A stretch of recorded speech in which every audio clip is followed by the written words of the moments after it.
Hello everyone, my name is Shivani and welcome to Anant IAS. और आज 12 फरवरी का द हिंदू का साइंस एंड टेक एनालिसिस हम शुरू करेंगे। आज संडे के पेपर में हमेशा एक साइंस और टेक का पोर्शन निकलता है द हिंदू के में। वो काफी इंफॉर्मेटिव और रिलेवेंट भी होता है आपकी यूपीएससी प्रिपरेशन में। पहला आर्टिकल है mammalian spread of H5N1 and it's pandemic potential. वो कह रहे हैं कि जो H5N1 को हम एवियन इन्फ्लुएंजा के नाम से भी जानते हैं, वो कह रहे हैं कि जो ये न्यू वेरिएंट है H5N1 वेरिएंट है, टर्न्स लीथल इन मैमल्स। ये मैमल्स में अब स्प्रेड हो रहा है और उसके अंदर पोटेंशियल है एक बड़ा पेंडेमिक क्रिएट करने का। और इसको हम जीनोम सर्विलेंस या जीनोम सीक्वेंसिंग भी कहते हैं। उसकी स्टडी इंपेरेटिव है to keep track of the outbreak. अगर हमें इस आउटब्रेक का ट्रैक रखना है, जैसा कि स्टडी में देखा है, रिसर्चर्स ने निकाला है इस इंफॉर्मेशन को, तो हम उसे एक आउटब्रेक, बड़ा आउटब्रेक होने से रोक सकते हैं। अब बाकी की इंफॉर्मेशन आगे समझते हैं। नाउ एवियन इन्फ्लुएंजा और bird flu is a highly contagious viral infection that primarily affects birds। अभी आपको याद होगा कि कुछ दिन पहले केरला में ऐसा एक बड़ा आउटब्रेक हिट हुआ था, वहां पे स्प्रेड भी है एवियन इन्फ्लुएंजा। काफी समय से न्यूज भी आ रही है ना। Infrequently the virus can infect mammals from birds, a phenomena called spillover. एक स्पिलओवर करके एक फिनोमिना को कवर किया जाता है, जिसमें से ये माना जाता है कि इन्फेक्शन क्या हुआ है, बर्ड से कहाँ चला गया, मैमल्स में। And and rarely can spread between mammals. और बहुत ही कम होता है कि वो रेयरली कैन स्प्रेड कर सकता है मैमल्स में, रेयरली, बट ऐसा अब सामने आ रहा है।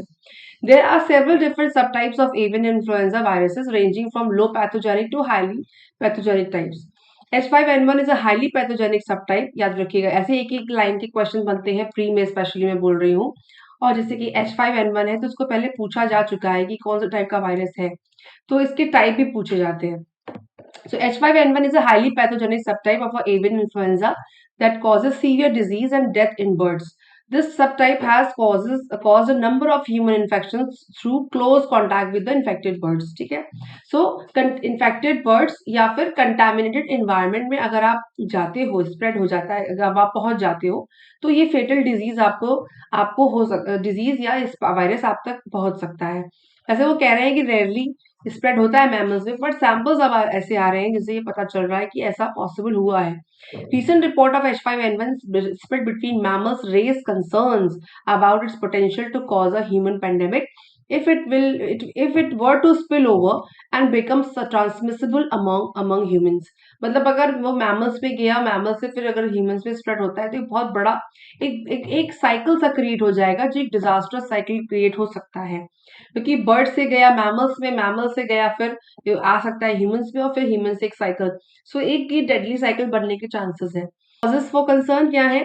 The H5N1 subtype has the potential to spill over to other mammals such as minks, ferrets, seals and domestic cats।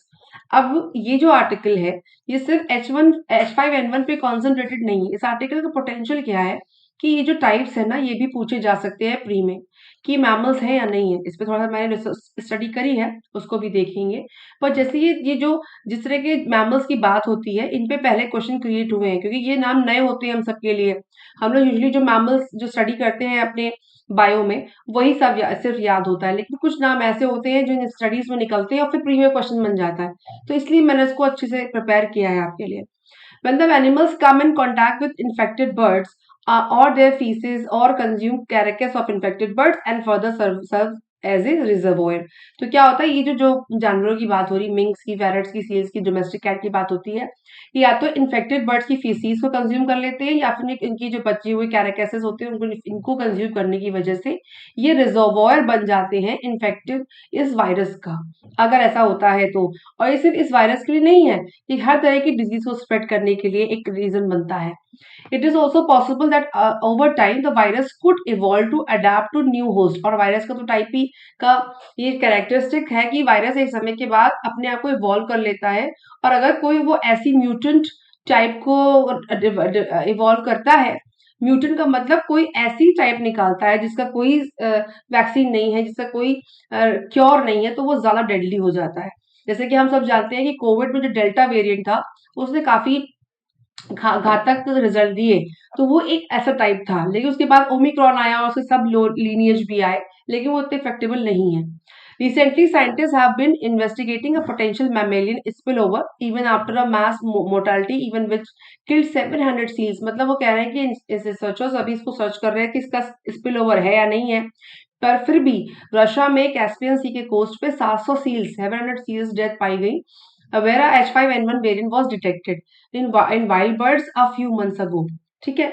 Now in February 23, Peru reported cases of H5N1 in sea lions and dolphin and a lion dying from H5N1 in a zoo. ध्यान दीजिएगा जो ये शब्द है ना sea lion, ये प्रिय पूछा गया है, तो इसको ध्यान में रखिएगा.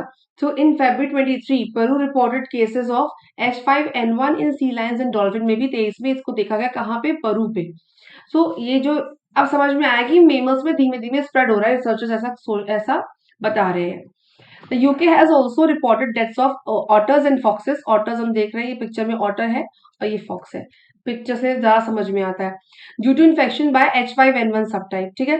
Now in the past, seals and other mammals such as foxes, minks, parrots and domestic cats have been reported to be infected by H5N1. So ये समझ लीजिए जो migratory birds हैं और या बर्ड से जो इन्फेक्शन इन जानवरों में आया है, अब वो मैमल्स हैं और मैमल से फिर ऑब्वियसली इन इन सी मैमल्स की जहाँ तक बात होती है, सील्स की बात होती है.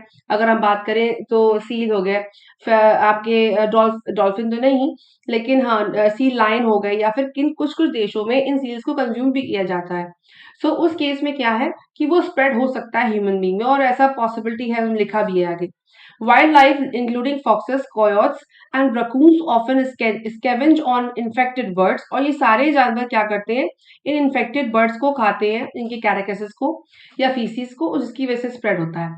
However, the only recorded incident of intra-mammal transmission of the virus have been among mink in captivity at a Spain 2022. Spain में डिटेक्ट हुआ था इंट्रा-मैमल ट्रांसमिशन. ठीक है ना. अब मैमल्स को समझ लेते हैं. कुछ नाम हमें यहाँ पे समझ में आए हैं.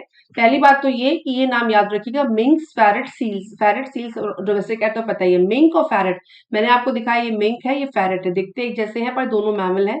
और इसके साथ हमें दूसरा नाम यहाँ पे मिल रहा है, दैट इज रकून या रकून, फॉक्सेस और कोयोट्स. कोयोट्स और आपका फॉक्सेस एक ही तरह के जानवर दिखते हैं, देखने में ऐसे ही जैसे होते हैं जैसे. और इसके साथ अभी और देखेंगे इन्फॉर्मेशन, तो कुछ मैमल्स के नाम इस आर्टिकल में है जो मेरी समझ से प्री में पूछे जा सकते हैं, इनको दिमाग में रखिएगा. ना मैमल्स में जैसे कि 3 चीजें हमें याद रखनी है. पहला, ये आप पिक्चर देखिए, वॉलरस है, ये सील है और सी लायन. सी और सी लायन में डिफरेंशिएशन ये होता है कि सी लायन में आपके ईयर में फ्लैप्स होते हैं और सील में क्या होता है, ईयर होल होते हैं, उनमें फ्लैप्स नहीं होते हैं. मेजर डिफरेंस ये है. और इनके जो फ्रंट फ्लिपर्स होते हैं सी लायन और सील्स में, तो आप देखिए इनके फ्रंट फ्लिपर्स थोड़े से वेग होते हैं, बड़े होते हैं, बाहर की तरफ निकले हुए. और फ्रंट फ्लिपर्स जो सील्स के होते हैं वो अंदर की साइड है, और इनके जो पीछे वाले फ्लिपर्स हैं स्पेशली सील्स के, वो हिंड फ्लिपर्स होते हैं, इस तरीके के बने होते हैं. लेकिन मेजर डिफरेंस ये है, अगर आप उनको रिकॉग्नाइज करना चाहते हो, कि सी लायंस के कान पे फ्लैप्स होते हैं और सील्स पे नहीं होते. ये मेजर डिफरेंस है. अच्छा, मैमल्स की बात करें तो सील्स और सी लायंस मैमल्स हैं. उसके साथ मिंक, उसके साथ फेरट्स, ऑटर्स और फॉक्सेस, ये सारे के सारे मैमल्स में ही कंसिडर होते हैं. अगर वो सारे ऑप्शन आपको दें तो आप में से 2-3 इसमें कौन सा सही कौन सा गलत है, first, second, third, fourth, fifth, तो कंफ्यूजन ना हो इसलिए मैंने मैमल्स की लिस्ट आपको दिखा दी. अच्छा, वॉलरस अलग दिखता है सी और सी लायन से. ठीक है, वॉलरस का नाम यहाँ पे आया नहीं है, बट मैंने आपको दिखा दिया. If you really want to explore you can do it. Now, if H5N1 variant of avian influenza has evolved to be transmitted between mammals, और वो कह रहे हैं कि अगर ये mammals में spread होता है, there is a rare possibility to of another revolutionary jump. लेकिन दूसरा कोई बड़ा आउटब्रेक हो या कोई बड़ा जंप आए जिससे ह्यूमन ट्रांसमिशन होता है, ऐसा क्या बहुत उसकी रेयर पॉसिबिलिटी है, हो सकता है पर रेयर पॉसिबिलिटी है. उसके साथ H5N1 avian influenza virus was first detected 1996. कहाँ हुआ था? चाइना में शुरू हुआ था एवियन इन्फ्लुएंजा, जहाँ पे गूस फार्म में इनको देखा गया था. उसके बाद मेजर आउटब्रेक 97 में हुआ. तो ये तो टाइमलाइन है, इसको आप देख सकते हैं, कोई इसकी खास जरूरत नहीं है. फिर उसके बाद ये लेकिन predominantly spread by migratory birds में स्प्रेड होता है, और हम देखते आ रहे हैं, न्यूज भी आती रहती है. नाउ न्यू स्ट्रेन जो उसके हैं H5N1 के 2.3.4.4 भी इमर्ज, ये ध्यान रखिएगा, इमर्ज इन 2020 में इसमें इमर्ज हुआ, जो एशिया, अफ्रीका, यूरोप में फैला और साथ ही साथ नॉर्थ और साउथ अफ्रीका में भी फैला. तो उसका स्प्रेड तो काफी देशों में है.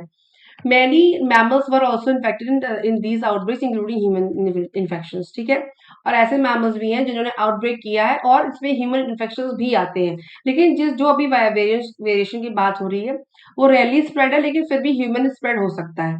H5N1 sequence from Mink farm in Spain also shows several mutations, including T271A, that enhances viral replication in mammalian tissues. तो ध्यान दीजिएगा कि H5N1 का जो ये स्पेन वाला जो मिंक फार्म स्पेन में जो स्प्रेड हुआ है, उस केस में जो टाइप है that is T271A, that enhances viral replication in mammal tissues. तो ये थोड़ा सा दिमाग में रखिएगा, ये टाइप यहाँ पे भी. तो कौन कौन सी कंट्रीज में स्प्रेड हुआ दिमाग में रख सकते हैं, क्योंकि मेंस राइटिंग में भी चीजें हेल्प करती है कभी कभी. Now, important क्या है? The impact of this mutation is helping the virus spread to and among humans, therefore remain unknown. Impact इसका unknown है, remains unknown है. Influence H5N1 can rarely infect humans through direct contact with mammals, but often causes severe disease and death. तो ये ध्यान रखिएगा कि spread direct hit करके, suppose करिए कि डायरेक्ट कांटेक्ट में अगर हम इन एनिमल्स के आते हैं तो इन्फेक्शन होना रेयर है इस वायरस का, लेकिन जब तक उसको हम कंज्यूम ना करें या फिर कोई और म्यूटेशन वायरस हमारे ऊपर ना इफेक्ट करे, बट दूसरी ऐसी बीमारियां और डेथ हो सकती है, ये पॉसिबिलिटी है. तो ठीक है तो dangerous he. In addition, the widespread H5N1 outbreaks have substantial economic impact, resulting from significant losses to the poultry industry को सबसे सारा impact किया है इसने, and threatening food and vaccine security. Eggs are used for vaccination production, apart from raising animal welfare. So जो अभी तक की न्यूज के हिसाब से मेमेलियंस में तो अब देखा गया, लेकिन बहुत समय से पोल्ट्री फार्मिंग को, इंडस्ट्री को बहुत इफेक्ट किया, थ्रेट किया है. थ्रेट के साथ फूड और वैक्सीन सिक्योरिटी के ऊपर भी बहुत बड़ा थ्रेट है अगर कोई नया सब लीनिएज इमर्ज होता है तो. ठीक है.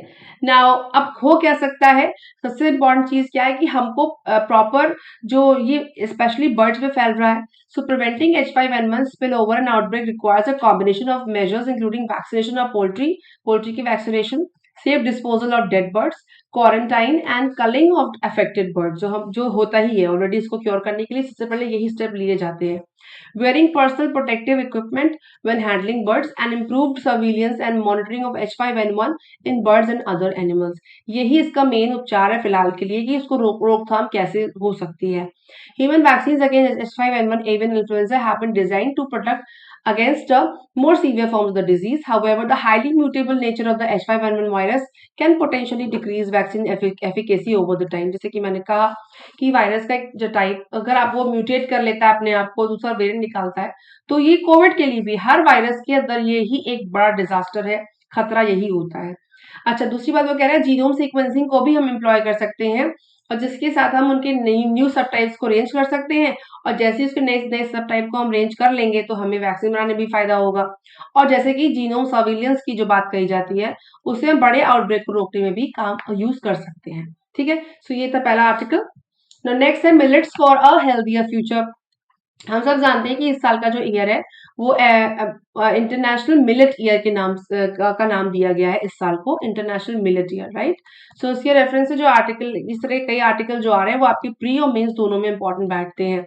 ये कह रहे हैं कि India produces around 12 million metric tons of millet annually. ठीक है. एनर गिव्स who was an intern at Science News, उन्होंने लिखा 9 मई 2022 को that no matter how you slice it, climate change will alter what we eat in the future. मतलब climate change से हमारे हम जो खाते पीते हैं उसका भविष्य पे फर्क पड़ेगा, हमारे हमारे खान पान पे, हमारे भोजन पे, उस पे भविष्य फर्क पड़ेगा. किसकी वजह से? क्लाइमेट चेंज की वजह से, चाहे हम कितना भी उसको कम करने की कोशिश करें. Half of the calories consume by the human come from मेज. वो कह रहे हैं आर्टिकल राइटर कि जो खाना खाते हैं, कंज्यूम करते हैं कैलोरीज, उसमें मेज, राइस और व्हीट का परसेंटेज सबसे ज्यादा होता है. We depend on 13 crops of 80% of the natural weeds. लेकिन इन सारी चीजों में जो हमारा मिलेट्स का कंट्रीब्यूशन काफी कम है. The inventories will dwindle as climate change. लेकिन क्लाइमेट चेंज की वजह से हम इनकी जो इन्वेंट्री है, किसकी? मेज, राइस और व्हीट की, वो dwindle होती रहती है, यहाँ वहाँ कम ज्यादा होती रहती है. There is need for growing hardier species to help secure. और इसके लिए हमें ऐसी कोई स्पीशी को बनाने की जरूरत है जो हमको फायदा भी दे और जिसको जिसको समय के साथ हम रेप्लिकेट भी कर सकें अगर क्लाइमेट चेंज की वजह से हमारे प्रोडक्शन पे इफेक्ट पड़ता है या पड़ेगा उसके हिसाब से, which is why millets are gaining significance. और इसके लिए वो मिलेट्स की इंपॉर्टेंस को बताते हैं। Millets are grown in warm region. तो ध्यान दीजिएगा, प्री के पर्पज से एक एक लाइन इंपॉर्टेंट है। प्री का काम, प्री और मेंस दोनों की तैयारी वैसे साथ चलती है, लेकिन अभी प्री आने वाला है, इसलिए ये चीजें प्री के लिए इंपॉर्टेंट बन रही हैं। The millets are grown in warm regions. Millets गर्म इलाकों में पैदा होते हैं with poor soil and yield large crops of small seeds which are used to make flour. और इनसे अधिकतर इनसे फ्लोर या आटा बनाया जाता है लार्ज क्रॉप्स को बना के। कुछ एग्जांपल्स बता रहे हैं, millets are pearl millet. Examples है पर्ल मिलेट और बाजरा। बाजरा कहते हैं पर्ल मिलेट, ध्यान दीजिएगा। सोरगम को, जो ज्वार है उसे कहते हैं सोरगम या ज्वार, उसको कहते हैं ओके। सो ये कह रहे हैं कि मिलेट्स आर पर्ल मिलेट, और बाजरा, सोरगम और ज्वार, इनको कहते हैं पर्ल मिलेट। फिंगर मिलेट और रागी, ठीक है, तो फिंगर मिलेट कहते हैं रागी। तो ध्यान दीजिए तीन चीजें यहाँ पे, ज्वार, बाजरा और रागी। सो मिलेट्स आर पर्ल मिलेट और बाजरा, सोरगम और ज्वार, और फिंगर मिलेट और रागी। ये नाम याद रखिएगा, तीनों ही मिलेट के टाइप हैं। अलग अलग नहीं पूछा जाएगा कि ये कौन सा है वो कौन सा है, बट हो सकता है आपको इसके साथ एक नाम और दे दिया जाए, फिर आपको जोड़ के बताएंगे कि इनमें से कौन सा मिलेट है या नहीं है। The minor millets are foxtail. और जो माइनर मिलेट्स होते हैं वो क्या होते हैं, फॉक्सटेल मिलेट, जिन्हें कहते हैं थिनाई। लिटिल मिलेट मतलब समाई, एंड बर्नयार्ड मिलेट मतलब सांवा। ये भी इंपॉर्टेंट है प्री के पर्पज से, जिनसे हम लोग क्या बनाते हैं, ब्रेड और बिस्किट। तो हमारी जो ब्रेड और बिस्किट है वो फॉक्सटेल मिलेट से बनती है। Minor millets are foxtail millets, little millet and barnyard millet. बस, तो इतनी बात समझ में आती है कि हमारा जो जो बाजरा है, जो मोटा अनाज की बात, कोर्स ग्रेन की बात होती है, उनमें ये आता है, और इनसे हमारा ब्रेड और बिस्किट्स भी बनाए जाते हैं। Millets have been staple foods for people in Asia Africa for 10,000 years. They are climate resilient. सबसे अच्छी बात क्या है कि ये क्लाइमेट रेजिलियंट है, क्लाइमेट के हिसाब से फ्लेक्सिबल एंड अडेप्टेबल है। नीड लिटिल वाटर, पानी कम लगता है, and grow well in warmer dryer and environments. और उन इलाकों में अच्छा उगता है जहाँ पानी की अवेलेबिलिटी कम है। तो अच्छी बात है ना, तो गर्म इलाकों में उगता है क्योंकि वहां गर्मी भी बहुत पड़ती है और पानी भी कम लगता है, और एक क्लाइमेट रेजिलियंट भी है। तो फॉक्सटेल हमने यहाँ देखा, लिटिल देखा, बर्नयार्ड। उसके और भी टाइप है, कोडो और ब्राउन टॉप, ये भी आप नाम दिमाग में रख सकते हैं। Now India produces 12 million metric ton, तो हमको पता चल गया। Now India happens to be the number 1 in the world in producing millet, followed by China and Niger हेल्जी लाइब्रेरी। तो ये कह रहे हैं कि इंडिया हैपेंस टू बी मतलब बन सकता है चाइना और नाइजर से आगे प्रोड्यूस करने में millets. The food and agriculture organisation FAO UNO has declared the year 23 as the international year of millets. याद है, तो वो फैक्ट की तरह याद कर लीजिए इसे। In keeping with it, with this, India's Agriculture Ministry has lined up as a series of millet-centric plans and activities। कहाँ पर, आंध्र प्रदेश में, मध्य प्रदेश में और बिहार में। और हमारी एग्रीकल्चर मिनिस्ट्री ने एक मिलेट सेंट्रिक प्लान बनाया है, जो आंध्र, मध्य प्रदेश और बिहार में उसको मिलेट्स को एक्टिविटीज को बढ़ाने के लिए इन स्टेट्स को चुना गया है। It also plans eat right melas, eat right mela मतलब सही खाओ ऐसे मेले भी ऑर्गेनाइज किए जाएंगे पंजाब, केरला, तमिलनाडु में। Indeed in Chennai based MS Swaminathan research foundation, MSSRF का पहले एक आर्टिकल भी आ चुका, डिस्कस कर चुके हैं हम, has been very active in promoting the foundation production and consumption of millet. और ये जो इंस्टीट्यूशन है ना, स्वामीनाथन इंस्टीट्यूशन फाउंडेशन, ये काफी अच्छा काम कर रहा है। उनकी एक रिसर्च साइंटिस्ट है, उनका एक आर्टिकल भी हिंदू में आया था, हम पहले डिस्कस कर चुके हैं उसको। ना न्यूट्रिशनल वैल्यू क्या है मिलेट्स की, दे while most of us eat white wheat and rice as staple food, हम सभी लोग अधिकतर चावल और गेहूं खाते हैं, बट उनमें इतनी ज्यादा न्यूट्रिशंस नहीं होते हैं। तो वो कह रहे हैं कि जो जिनमें, और they are not what are called nutritionals, they do not have the nutritional value of millets. उसमें मिलेट्स की वैल्यू, न्यूट्रिशन वैल्यू नहीं होती है, and they are not what are called nutricereals. इनको न्यूट्रीसेलर्स भी नहीं सीरियल्स नहीं माना जाता, जबकि बाजरा को माना जाता है कि उसमें सीरियल्स ज्यादा होते हैं, तो हमें बाजरा कंज्यूम करना चाहिए। Millets have significant amount of protein, dietary fiber, vitamin B, and several metal ions with staple food such as rice, lac। ध्यान दीजिएगा, तो ये भी सवाल ऐसे बनते हैं। तो ये protein, dietary fibre, vitamin B में काफी रिच है, और साथ ही साथ मेटल आयंस में भी ये रिच है। This is thus important that millets are added to our daily food for their benefits. लेकिन ऐसे बहुत सारे स्टेट्स जैसे महाराष्ट्र हो गया, मध्य हो गया, साउथ में कुछ स्टेट है जहाँ पे इन रागी और उससे जुड़े हुए मोटे अनाजों का बहुत अच्छा प्रोडक्शन और सेवन दोनों होते हैं। पर उत्तर भारत में ऐसा चलन है कि राइस और गेहूं पे हम लोग ज्यादा डिपेंडेंट है। बट अगर आप मध्य भारत में जाएं या महाराष्ट्र की साइड जाएं तो वहां पे रागी रागी का वहां पे सत्तू, या फिर सत्तू पहले हम लोग भी खाते थे। सत्तू जो चीज होती है वो मोटे अनाज का बनता है। रागी और सत्तू जो होता है गर्मियों में खाया जाता है। वहां पे रागी का माल्ट भी बनता है। जैसे मैंगो शेक होता है वैसे रागी माल्ट भी होता है। उसको आप गर्मी में पानी मिला के पी जाइए तो आपकी गर्मी दूर करता है, आपका पेट भी फिल करता है। तो जो सत्तू वाली चीज होती है उत्तर भारत में जानते होंगे कुछ लोग, वो मोटे अनाज से ही बनता है और काफी हेल्दी भी होता है। Professor Mathura Swaminathan of Indian statistical institute Bengaluru and the chairman of MS Swaminathan research foundation in an article the Hindu, ये मैं वही आर्टिकल की बात कर रही हूँ। 31 जनवरी 2023 के आर्टिकल में उन्होंने काफी डिटेल में बताया था इसके बारे में कि वो आंध्रा में क्या क्या चीजें कर रहे हैं और कैसे मिलेट के प्रोडक्शन को बढ़ा रहे हैं। She points out that even if 20% of rice and wheat were to be replaced by millets in public distribution system, it would greatly benefit the health of school children in their midday meals. और उन्होंने कहा कि अगर हम 20% PDS का distribution replace कर दें अगर मिलेट से, तो हमारे जो बच्चों के लिए मिड डे मील की जो व्यवस्था है उसमें काफी फायदा होगा, बच्चों को सही न्यूट्रिशन पहुंच पाएंगे। तो ये सारे बेनिफिट्स हैं इस आर्टिकल में, आप उसको नोट डाउन कर सकते हैं। मेरे हिसाब से प्री और मेंस के लिए बहुत इंपॉर्टेंट है, सवाल इससे बनने तय है। Now, let's say scientists report finding a third natural source of quasi crystal। नया शब्द कुछ लोग के लिए नया है, बट ये एक प्री के सवाल बनाने में और इस तरह के सवाल पहले प्री में से बनते रहे तो उसके लिए बहुत ही सिग्निफिकेंस है। तो साइंटिस्ट ने फाइंड किया थर्ड, रिपोर्ट किया है कि finding a third natural source of quasi crystal. एक सोर्स मिला है उनको किस चीज का, क्वाजाई क्रिस्टल्स का। भी देखते हैं क्या चीज है। So scientists have reported finding only the third natural source of quasi crystal, a material once deemed impossible, and those unusual properties scientists are still unraveling. So ये quasi crystal एक metal है, alloy में निकलता है usually.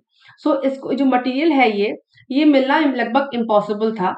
वो जैसे जैसे Higgs boson की बात होती है, इसमें एक बार गॉड्स पार्टिकल निकला था, तो वो चीज नहीं है। लेकिन क्वाजाई क्रिस्टल जो होते हैं वो काफी उनकी जो अभी भी क्वालिटीज को एक्सप्लोर किया जा रहा है, बट ये इनकी भी कुछ क्वालिटीज काफी अच्छी हैं इसलिए। लेकिन अब साइंटिस्ट को थर्ड सोर्स भी मिल गया है। तो इन अ क्रिस्टल, आप ध्यान दीजिए, जो नॉर्मल क्रिस्टल होते हैं उसमें जो एटम्स होते हैं are arrange in a pattern that periodically repeats itself. जो क्या करते हैं, उनके जो पैटर्न होते हैं वो बदलते रहते हैं समय के साथ। लेकिन जो क्वाजाई क्रिस्टल्स के जो एटम होते हैं are arrange in a pattern that repeats itself at a irregular intervals, जो अपने पैटर्न्स को इर्रेगुलर इंटरवल में चेंज करते रहते हैं। तो ये जो प्रॉपर्टीज है वो इसको यूनिक बनाती हैं। Quasi crystals were discovered in lab 1982. In the late 90s, scientists began looking for quasi crystals in nature. So 90s में इसका रिसर्च चालू हुआ और इसमें कुछ प्रॉपर्टीज अभी देखेंगे, कुछ हैं अच्छी बातें जिसकी वजह से इसको एक यूनिक पार्टिकल की तरफ ले जाती हैं। Now, after a decade-long quest, Lucy Windy called Sandhart and others reported finding the first natural quasi-crystal in 2009. ये तो लाइमलाइन है, as a microscopic grains in a piece of Kyatra meteoroid in the Koryak Mountains of Russia. तो 2009 में जो है इनको report किया इन्होंने फर्स्ट नेचुरल क्वाजाई क्रिस्टल 2009 में, जो रशिया में मिला कोरियाक माउंटेन्स में। अब कोरियाक माउंटेन्स इस आर्टिकल में तो है, लेकिन अगर आप मैप में इसको देख लेते हैं तो इस पर सवाल बन सकता है प्री में कि कोरियाक माउंटेन्स कहाँ पे है। नाउ दीज मेटेरियोइड, उनको मिला कहाँ से, पीस कहाँ से मिला, मेटेरियोइड जो पृथ्वी पे जो आए हिट किए, खैटियारका मेटेरियोइड में इसको पार्टिकल मिले साइंटिस्ट को। This meteoroid was involved in 7 collisions in space over millions of years, heating and pressurizing it to a great degree and creating the quasi crystal। तो याद रखिएगा, जो ये मेटेरियोइड्स होते हैं जो आके हमारी हमारी जमीन पे गिरते हैं, आज गिरे हैं, ये सालों पहले, सालों करोड़ों सालों पहले गिरे हैं, उन्हीं से हमें इन पार्टिकल्स के बारे में पता चलता है कि एक्चुअली हमारी पृथ्वी के अंदर कौन कौन से पार्टिकल्स थे, हैं या आगे और एक्सप्लोर किए जा सकते हैं। और यही इनका एक मेथड है, इनको इनके बारे में पता लगाने का, और उसी से साइंटिस्ट को उसके बारे में पता लगा भी। Discovery inspired a series of experiment in which physicists use shock synthesis to create new varieties of quasi crystal in the lab। ठीक है, तो ये सारी चीजें आप इस पे गो थ्रू कर सकते हैं, फैक्चुअल चीजें भी पूछी जा सकती हैं। कि ये कहाँ शुरू हुआ था, कहाँ मिला था और इसकी मेन प्रॉपर्टीज क्या हैं। इसके साथ ही साथ recently in a study publish in PNAS in December 22, Dr. Bindi and Dr. Steinhardt and others reported that in the wind-blown dunes on northern Nebraska, ये 2022 की स्टडी कहती है कि नेब्रास्का में जो विंड ब्लोन ड्यून्स बन जाते हैं ना, डिजाइन ऐसे करके डिजाइन बन जाती हैं हवा में, उन सन ड्यून्स में इनको कहते हैं सैंड ड्यून्स एक्चुअली बोलते हैं। सो हवा के इफेक्ट से इनकी डिजाइन बनती हैं। So wind blown dunes of northern Nebraska, they had uncovered a metallic fragment in a long tube-shaped mass of sun-heated and fused by a heavy electric current. उनको वहां पे उस इलाके में एक ट्यूब शेप मास के अंदर सैंड हीटेड में ये प्रोडक्ट मिला by a heavy electric current. ठीक है, ये उनको प्रोडक्ट मिला। तब उन्होंने जब एक्सप्लोर किया तो उनको लगा कि इसके अंदर तो क्वाज़ाई क्रिस्टल है। When Bindi et al. Placed it under a powerful electron microscope, they spotted a dodecahedral quasi crystal or even by quasi crystal। तो एक टाइप उनको मिला। जब उन्होंने और एक्सप्लोर किया, उसके टेम्परेचर को कम ज्यादा किया, तो उन्होंने मेल्ट करके क्वार्ट्ज को हटाया, सिलिकेट ग्लासेस को हटाया, उसके बाद ये मेटल मिला। The metallic portion was a mass of aluminium, chromium, manganese, nickel and silicon। ठीक है, सो उनको इसका भी कॉन्सेंट्रेशन कितना मिला ये नहीं पता, लेकिन जहां नेब्रास्का में मिला है यूएस में, उस केस में ये इम्पोर्टेंट एक डिस्कवरी आगे बन सकती है कि इस प्रोडक्ट को कहाँ कहाँ हम यूज कर सकते हैं। तो ये दिमाग में रखिएगा ना। क्वाज़ाई क्रिस्टल्स को देख लेते हैं। Quasi crystals have been used in surgical instruments में यूज होते हैं। LED lights, non sticky frying pan से फिलहाल के लिए इतना ही एक्सपोजर है गूगल पे, आप भी चेक कर सकते हो। They have poor heat conductivity, इनकी हीट कंडक्टिविटी बहुत पुअर है, बट ये गुड इंसुलेटर्स होते हैं। It is a versatile tool that can prove many important aspects of the structure of the matter. जो मैटर के स्ट्रक्चर को एक्सप्लोर करने के लिए ये काफी कहना चाहिए डिस्कवरी हो सकती है, और ये हमको बता सकते हैं मैटर के बारे में, और ये फिजिक्स के लिए एक बड़ी डिस्कवरी हो सकती है। ठीक है, नाउ नेक्स्ट आर्टिकल है extensive wetland losses of 21% of between 1700 and 2020। जो वेटलैंड एरियाज है पूरे विश्व में, वो अपना परसेंटेज खोते जा रहे हैं समय के साथ। ये तो पहले भी नेचर में आ चुका है, नेचर मैगजीन में ही आया है दोबारा से। तो ये ह्यूमन इंटरवेंशन की वजह से जो वेटलैंड्स हैं उनकी वो खत्म होते जा रहे हैं, क्योंकि सबको जमीन चाहिए, सबको पानी का एक्सपोजर चाहिए। तो जिनका, और उसके साथ ही साथ international and regional records of wetland drainage and land conservation from 154 countries में ये जब रिसर्च किया तो उन्होंने पाया कि जगह जगह चीजें खत्म हो रही हैं। वेटलैंड्स होते क्या हैं? They are hardly anybody who has not heard of a river, lake, pond, marsh, swamp और a bog. All these words are used to distinguish between different types of wetland. अगर ये सारी चीजों के नाम दे दिए जाएं, रिवर है, लेक है, पॉन्ड है, मार्श लैंड होती है, स्वैम्प होते हैं और बॉग होते हैं, ये सभी के सभी वेटलैंड्स में आते हैं, प्रीम पूछा जा सकता है। Generally, the collective term wetland is used to denote the transitional ecosystem type between aquatic water and terrestrial upland water। मतलब पानी और जमीन के पीछे कनेक्शन को वेटलैंड कहते हैं। लेकिन कोई अगर आपसे कहे कि क्या मार्शलैंड या पॉन्ड भी वेटलैंड होता है, तो जी हाँ होता है। ठीक है, नाउ रामसर साइट्स को मत भूलिए। जब वेटलैंड की जब भी बात हो तो रामसर साइट्स हमारे लिए इंपॉर्टेंट है। ये प्री के लिए पहले भी पूछे गए हैं, आपको याद होना चाहिए। साथ ही साथ 11 और ऐसे वेटलैंड्स जोड़े गए हैं इस लिस्ट में, जिसमें टम्पारा लेक, हीराकुंड रिजर्वायर, अनसुपा, यशवंत सागर, जिसमें उड़ीसा में 3 है। उसके साथ मध्य प्रदेश में यशवंत सागर, चित्रांगुड़ी बर्ड सेंचुरी तमिलनाडु में, सुचिंद्रम सुचिंद्रम बुदुवीर, कांजी कर्णकुलम, और ये सारे हमारे तमिलनाडु में, ये 4। उसके बाद थाने क्रीक महाराष्ट्र में, नाम ही से लग रहा है। उसके बाद हाइगम वेटलैंड और शालबुग, ये शाइगन हालबुग, शालगन और हाइबुग है जम्मू एंड कश्मीर में। तो ये नाम याद रखिएगा, और इनकी पिक्चर्स भी ये सारी पीआईबी से मुझे मिली हैं। आप चाहें तो इनकी पिक्चर्स पीआईबी पे जाकर ले सकते हैं। ये प्री के लिए इंपॉर्टेंट बैठता है। ओके, नाउ नेक्स्ट है डॉट में have led to the collapse of Hittite empire. Hittite बोलते हैं। तो जो अभी तक जैसे कि हम हिस्ट्री में पढ़ते हैं कि जो पुरानी सभ्यता थी, चाहे वो मेसोपोटामिया की सभ्यता हो, चाहे ग्रीक की हो, चाहे ऐसे एंटोलिया की, टर्की की बता रहे हैं, तो ये सारी सभ्यताओं के कोलैप्स होने के या खत्म होने के रीजंस हम लोग हमेशा सवाल एक मेंस में आता है कि सभ्यता खत्म कैसे हुई। तो एक रिसर्च से पता चला है, नेचर में छपा है, कि हाइटाइड एम्पायर जो था, एनाटोलिया का मतलब समझ, एनाटोलिया का जो टेक्टोनिक प्लेट कहाँ है? टर्की पे है। तो टर्की के पास जो उनका जो एम्पायर था, हाइटाइड एम्पायर था, वो 1198 बीसी से 1196 बीसी तक के बीच में कोलैप्स किया। उसका कारण था ड्रॉट। तो एक रीज़न सूखा भी ऐसे ऐसे हम जब अगर आप हड़प्पा और मोहनजोदाड़ो और मेसोपोटामिया की हिस्ट्री पढ़ते हैं, तो वहाँ पे भी सवाल आता है कि क्या कारण थे? तो उनमें से एक कारण को मिला कि वहाँ पर ड्रॉट की वजह से वो एम्पायर खत्म हुआ। तो ये गुड टू नो इन्फॉर्मेशन है, इसमें कुछ ज़्यादा एक्सप्लोर करने के लिए नहीं है इस इलाके में। लेकिन हाँ, आपके हिस्ट्री वाले में अगर कुछ ऐसे सवाल बनते हैं, तो उनको आप देख ज़रूर सकते हैं। नेक्स्ट है जो इम्पोर्टेंट है, जो प्रीम पूछा जा सकता है, some fish recognise their own faces in photos and mirrors. कुछ मछलियाँ ऐसी होती हैं जो अपने चेहरे को देखती हैं शीशे में, तो अब क्या है, रिकॉग्नाइज करती हैं। सिर्फ फिशेज में ऐसा नहीं है, उसके साथ ही साथ एप्स, डॉल्फिन्स, एलिफेंट्स में भी ऐसा है कि उनके सामने अगर आप शीशे को रख दें तो वो अपने चेहरे को रिकॉग्नाइज करते हैं। सो ऐसे the blue streak cleaner wrasse seems, इसका नाम है ब्लू स्ट्रीक क्लीनर, ये फिश का नाम है। इस seems to recognise its own face and indication of self awareness that has so far been found only in humans and a few other species। तो ये जो फिश का नाम है ब्लू स्ट्रीक क्लीनर व्रास, ये पूछा जा सकता है कि इसके अंदर भी वो क्वालिटी है, छोटी सी फिश है कि ये मिरर को देख के अपने आप को रिकॉग्नाइज करती है।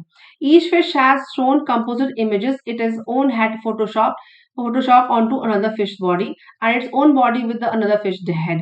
The fish were less aggressive towards their own faces, even on another fish's body, suggesting that the fish forms a mental image। ठीक है, तो ये स्टडी बता रहे हैं कि तो मेजर मेजर चीज क्या है कि एप्स के अंदर, डॉल्फिन्स के अंदर, एलिफेंट्स के अंदर भी सेम चीजें होती हैं। तो 4 हो गया, एप्स, डॉल्फिन्स एंड एलिफेंट्स के साथ फिशेस में भी ये क्वालिटी देखी गई है कि वो अपने आप को मिरर में रिकॉग्नाइज करते हैं। ना ये था हमारा आज का साइंस और टेक एनालिसिस। आई होप ये आपके लिए इन्फॉर्मेटिव रहा होगा, आपकी तैयारी में हेल्पफुल होगा। और मिलेंगे आपसे न्यूज एनालिसिस में कुछ देर के बाद। एडिटोरियल्स भी हो सकते हैं और न्यूज एनालिसिस भी हो सकती है। If you like my channel and the content I am preparing, give me a big thumbs up.